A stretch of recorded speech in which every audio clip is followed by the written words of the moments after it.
नमस्कार दोस्तों, आप सभी के लिए एक बहुत बड़ा खुलासा हो सकता है। एसएससी एमटीएस का एग्जाम, सभी शिफ्टों का एग्जाम, कंप्लीट एग्जाम क्या हो सकता है? कैंसिल हो सकता है। ऐसा क्यों हो सकता है? क्योंकि एक बहुत बड़ा फर्जीवाड़ा सामने आया है जिसका भांडाफोड़ हुआ है, खुलासा हुआ है। बच्चों के भविष्य के साथ खिलवाड़ किया गया है। बच्चों के भविष्य के साथ खिलवाड़ कैसे किया गया है, ये हम देखेंगे इस न्यूज के तहत, जिसकी हेडलाइंस आप सामने देख सकते हैं, पढ़ सकते हैं। हेडलाइंस में बताया गया है, कुछ दिन पहले हमने एक वीडियो बनाई थी जिसमें बिहार के पूर्णिया डिजिटल सेंटर का एग्जाम 13 नवंबर को कैंसिल कर दिया गया था। जिसके पीछे, कैंसिल करने के पीछे जो रीजन बताया था, वो बताया था मैनेजमेंट का रीजन। लेकिन अब सामने बातें क्लियर हो चुकी है कि वो एग्जाम क्यों कैंसिल किया गया था और क्यों एसएससी एमटीएस का पूरा एग्जाम कैंसिल होने की कगार पर खड़ा है। पूर्णिया डिजिटल सेंटर में 9 अक्टूबर से चल रही थी परीक्षा, जो कि एसएससी एमटीएस की परीक्षा चल रही थी। टीसीएस के वेन्यू कमांडिंग ऑफिसर ने खोला है राज कि यहाँ पे क्या भांडाफाड़ हो रहा था, क्या फर्जीवाड़ा हो रहा था।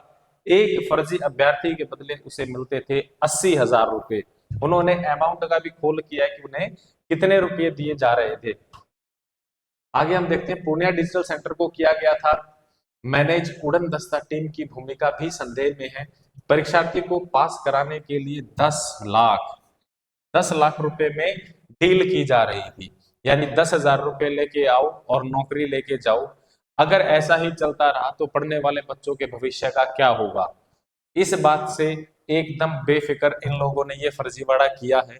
और इस फर्जीवाड़े का सरगना कहां से है? कटिहार का रोशन निकला सरगना, जो कि अभी पुलिस की हिरासत में है। आप यहाँ पे ये भी देख सकते हैं कि क्या क्या बरामद हुआ है, उनकी भी डिटेल दी गई है, जहाँ पे लैपटॉप है, प्रिंटर है, नगद पैसे है, मोबाइल है, मोटरसाइकिल है, कार्स हैं और भी सारा सामान, बहुत सारा सामान बरामद हुआ है। आप साफ साफ देख सकते हैं, जिस दिन परीक्षा में फर्जीवाड़ा, जिस दिन से परीक्षा शुरू हुई उसी दिन से चल रहा था। साफ साफ लिखा गया है मीडिया रिपोर्ट्स के अकॉर्डिंग, फर्जीवाड़ा उसी दिन से चल रहा है जिस दिन ये एग्जाम स्टार्ट हुआ। पूर्णिया डिजिटल केंद्र में हर दिन हर शिफ्ट में 10 अभ्यर्थी परीक्षा में बैठाए जाते थे, यानी कि जो ओरिजिनल कैंडिडेट है उसको बाहर बिठाया जाता था या फिर सिर्फ डमी के तौर पे वहां पे बिठाया जाता था और उसका एग्जाम कोई और ही करता था। हर शिफ्ट में 10 बच्चे थे, हर दिन में 3 शिफ्ट होती थी। इसका मतलब दिन में कितने बच्चे बैठते होंगे वहां पर? 30 बच्चे हर दिन, एक ही सेंटर में। सिर्फ एक सेंटर की बात है ये। अब किस किस सेंटर पर संदेह है, किस किस सेंटर का खुलासा आना बाकी है, ये चीजें तो अभी पर्दे के अंदर है, पर्दा उठने पे ही पता चलेगा। लेकिन इस सेंटर में हर शिफ्ट में, हर शिफ्ट में 10 बच्चे और हर दिन में 30 बच्चे ऐसे बदले जा रहे थे। एक दिन में इस केंद्र में 3 शिफ्ट में एसएससी की परीक्षा होती थी। 3 शिफ्ट में 30 बच्चे फर्जी अभ्यर्थियों को बैठाकर फर्जीवाड़ा किया जाता था।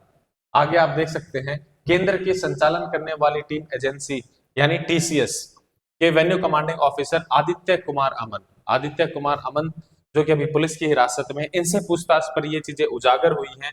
बाद में पुलिस के समक्ष दिए गए बयान में आदित्य यह भी स्वीकारा कि फर्जीवाड़े की पूरी जानकारी थी। पूरी जानकारी थी, इसका मतलब ऐसा है कि ऐसा नहीं है कि इन सरगना ने क्या किया, अपने आप में ये सब कर दिया। सबकी मिली भगत है, नीचे से लेके ऊपर तक सब मिले हुए हैं। टीसीएस अधिकारी भी मिला है, एसएससी फ्लाइंग ऑफिसर भी मिले हुए हैं, जो कि वहां पे फ्लाइंग पे आते थे। और उन्होंने ये भी बताया कि जो फीस उन्हें दी जाती थी वो कितनी थी? 80,000 रुपये प्रति कैंडिडेट, पर बच्चे थे। अब 80,000 को आप 30 से गुना करके देख लो कितना आता है भाई। एक दिन की ये उनकी कमाई थी। और जिस दिन से एग्जाम स्टार्ट हुआ उसी दिन से ये फर्जीवाड़ा चल रहा था। तो उन्होंने कितने रुपए छापे होंगे? पुणे डिजिटल केंद्र में टोटल 208 अभ्यर्थियों की जगह है बैठने की, जो बच्चे बैठ के एग्जाम दे सकते हैं।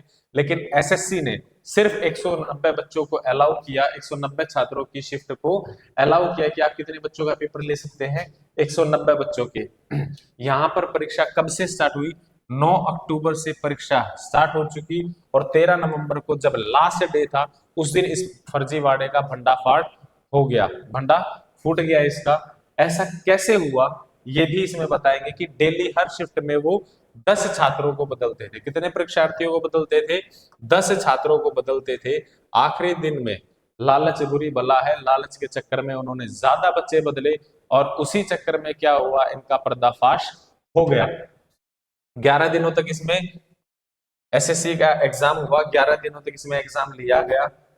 परीक्षा में 10 फर्जी परीक्षार्थी शामिल होते थे। 13 नवंबर को कुछ ज्यादा फर्जी छात्रों को के शरीक होने के कारण इनका क्या हुआ, पर्दाफाश हुआ। ये सरासर बच्चों के साथ नाइंसाफी है। आप अंदाजा लगाइए कि एक दिन में 30 बच्चों ने फर्जी एग्जाम दिया, 11 दिनों तक इसमें चला, तो टोटल 330 बच्चे एक सेंटर से। अगर 330 बच्चे एक सेंटर से ये हाल है, तो देश में कितने सेंटर्स हैं, कहां कहां पे ये हुई है। तो इससे अंदेशा लगाया जा सकता है कि शायद ही कोई पढ़ने वाला बच्चा होगा जिसका इसमें सिलेक्शन होगा। पढ़ने वाले बच्चों का भविष्य बहुत खतरे में है।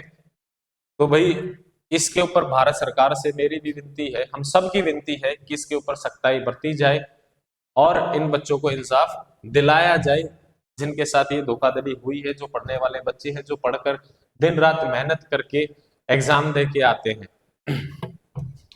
उन्होंने ये भी बताया कि छात्रों के जुगाड़ का जो काम है वो गिरोह के सरगना विवेक और कटिहार के रोशन कुमार मंडल द्वारा किया गया। कैसे किया जाता था कि उनकी जानकारी वो पहले ही, उनके जो रोल नंबर हैं, उनके रोल नंबर उन्हें पहले ही मैसेज कर दिए जाते थे, लास्ट के 4 डिजिट, और उन बच्चों को खास ध्यान रखा जाता था और उन्हें बिना चेकिंग के एंट्री दी जाती थी। बिना जांच के ही उनके उनके द्वारा अंदर प्रवेश करा दिया जाता था। गिरोह के सरगना रोशन एवं विवेक वैसे परीक्षार्थी के रोल नंबर के अंतिम 4 अंक मैसेज के माध्यम से भेज देते थे। ऐसे हो रहा है ये सारा फर्जीवाड़ा।